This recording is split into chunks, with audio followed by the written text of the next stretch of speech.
বাংলাদেশের নামকরা কয়েকজন চলচ্চিত্র পরিচালকের নাম যদি আমরা খুঁজি তাহলে দেখতে পাই তাদের মধ্যে অন্যতম আমজাদ হোসেন। আমজাদ হোসেন একাধারে বাংলাদেশের বিখ্যাত চলচ্চিত্র পরিচালক, অভিনেতা, নাট্যকার, গীতিকার। বাংলাদেশের চলচ্চিত্রের মূলধারার চলচ্চিত্রকারের মধ্যে তিনি অন্যতম। আমরা দেখতে পাই তার পরিচালিত অসংখ্য বিখ্যাত চলচ্চিত্র আছে।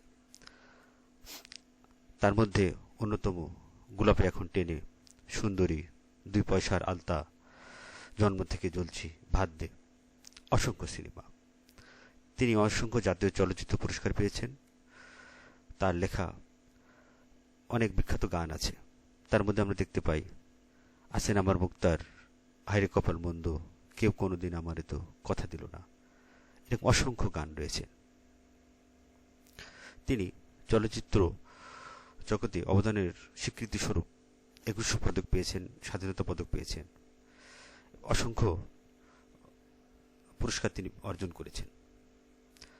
তার বিখ্যাত চলচ্চিত্র, বিশেষ করে গোলাপি এখন টেনে, জাতীয় চলচ্চিত্র পুরস্কার পেয়েছিল। বাংলাদেশের গ্রামীণ জনপদের সমাজ ব্যবস্থার প্রকৃত ছবি গোলাপি এখন টেনে সিনেমায় আমরা দেখতে পাই। কি সুন্দর গান, কি সুন্দর গল্প। গোলাপি এখন টেনের এখনো মানুষের মনে দাগ কাটে। এরকম চলচ্চিত্র এখন বিরল। বাংলাদেশের চলচ্চিত্র বলতেই যেটা আমরা বুঝি সেটা বাংলাদেশের ভাষা সাহিত্যের সাথে মেলে এরকম চলচ্চিত্র গোলাপি এখন টেনের সাথে খাপ খায়।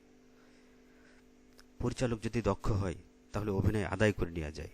আমরা দেখেছি ববিতার কি অভিনয়, আনোয়ার হোসেনের কি অভিনয়। সেই সিনেমায় আমরা অসংখ্য গানও পেয়েছি। বিশেষ করে হায়রে কপাল বন্ধ, আছেন আমার মুক্তার, এই গান দুটি এখনো আমাদের মুখে মুখে ভাসে। তারপরে দেখা যায় ভাত দে সিনেমা। ভাত দে সিনেমাটি জাতীয় চলচ্চিত্র পুরস্কার পেয়েছিল। ভাত দে সিনেমায় তৎকালীন সমাজ ব্যবস্থার প্রতিচ্ছবি আমরা দেখতে পাই। মানুষের জীবন একদম ছবির মতন ফুটে উঠেছে। চলচ্চিত্র যেন নয়, যেন মনে হয় মানুষের জীবন। ভাত দে সিনেমার গান এখনো আমাদের হৃদয়ে দাগ কাটে। সিনেমার কাহিনী আমাদের এখনো চোখে জল নিয়ে আসে। সে গান, প্রেম, ক্ষুধা, দারিদ্রতা এক সিনেমার মাধ্যমে আমজাদ হোসেন যেভাবে ফুটিয়ে তুলেছে তা অনন্য। সিনেমার বিখ্যাত কিছু গান আছে, ভালোবেসে ভুল করেছি, অসম্ভব একটা সুন্দর গান।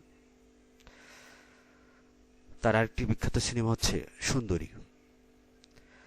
সুন্দরী সিনেমার কাহিনী বলেন, গান বলেন, মনের দাগ কাটার মতন। বিশেষ করে আব্দুল হাদীর গাওয়া কি করে বলিব আমি, মনে বড় জ্বালা, কি সুন্দর গান। এগুলো আমাদের চলচ্চিত্রের একটি স্বর্ণ মুকুট। আমরা আমজাদ হোসেনকে নিয়ে যদি গবেষণা করি, আমজাদ হোসেনকে নিয়ে যদি আমরা আমাদের শিল্পের গুরু হিসেবে মানি, চলচ্চিত্রের গুরু হিসেবে মানি, তাকে নিয়ে আমাদের নতুন পরিচালক যারা আছেন, বাংলাদেশের চলচ্চিত্র যদি তৈরি করতে হয়, বাংলা ধারার চলচ্চিত্র তৈরি করতে হয়, অনেক শেখার আছে আমজাদ হোসেনের কাছ থেকে। আমজাদ হোসেনকে নিয়ে আমরা গবেষণা করতে পারি।